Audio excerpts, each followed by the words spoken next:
Today we're discussing common Instagram mistakes that we want you to stop making in 2024. Okay, this is one that I was making a huge mistake on for a long time too. It takes so much energy and takes and trials to get ourselves to talk on our stories. Whether you're saying, hey guys, or whatever your intro is, I know there's so much talk around that, but like the fact that you're posting on your stories and you're talking, it takes a lot, and you want people to see it. Adding a title to your stories is something that I used to slip on all of the time.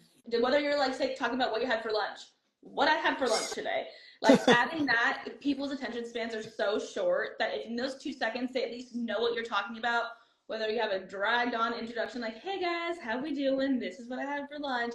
As long as that title's there, you're gonna keep about twice as many people. And I've seen engagement go up across all different kinds of industries by just adding that title. So that is a huge mistake that I think can be mitigated so easily if we just kind of get that muscle moving and be like, okay, add a title, I'm talking, add a title. So that's definitely one for me that has helped me a lot recently as well. I don't think I've ever heard that one. There's actually science around that in terms of how people's brains function. So I'm a structural thinker where I need to know what it is. So if you've ever been like in a presentation and someone just goes straight into like whatever, a rambling story without giving you like, here's what we're going to talk about today. I actually learned this from a coach.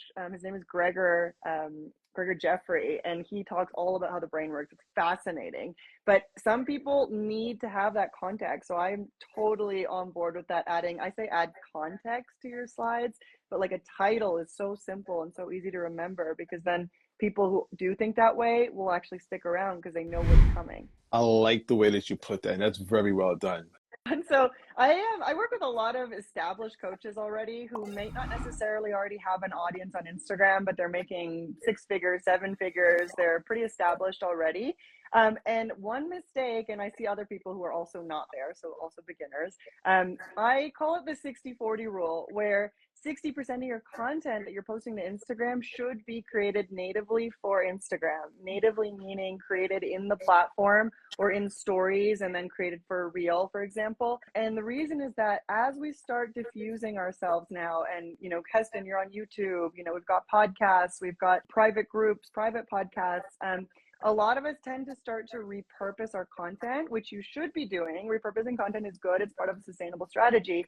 But what ends up happening is that by cropping YouTube videos or videos that are made for, a horizontal screen or a podcast where it's kind of cropped or you've got a guest on top of you, these tend to actually not do as well overall in terms of engagement, either because of length or because of just like the outline of it, like the structure of it.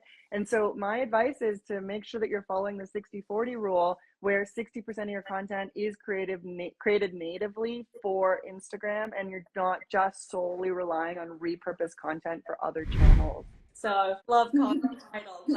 But on your stories, if you are talking, if you are showing something like a video, something that you need people to stop tapping through. So something that's going to capture their attention, even if it's really exciting video or interesting or different image, the text is still so important, because the way that we consume, we need something that's going to stop that tap, tap, tap. And if it is that longer talking, to have closed captions as well. So having that hook and then closed captions, even if it's small in the corner, it just helps the person who might be out in public and doesn't want to listen to it, or maybe they're watching TV with their family and the family doesn't obviously want to hear what's on the phone. Something that just will help them continue to follow through the storyline and not have to go back.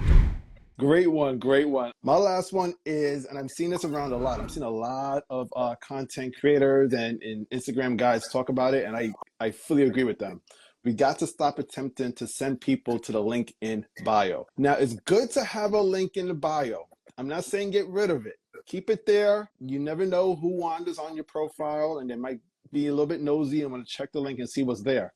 But as far as your content goes, if you're creating an IG story, if you're creating a reel, carousel, don't tell them to leave that content to go to your profile, to click a link that they got to go and search for that they might not find. Please Wherever you find your lead, let them get the link from there. If you guys didn't know, I specialize in DM automation, so I'm going to scream at the top of my lungs about use DM automation to get people to send the links to their DMs.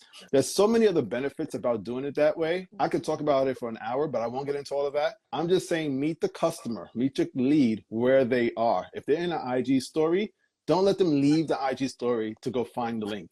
Let them comment or DM a word, and then have the DM automation send the link to them so they could get it and view the link right then. Or most people do is actually check out that link later, because life happens. They're busy, probably just, taking 5 minutes in between work or on a lunch break.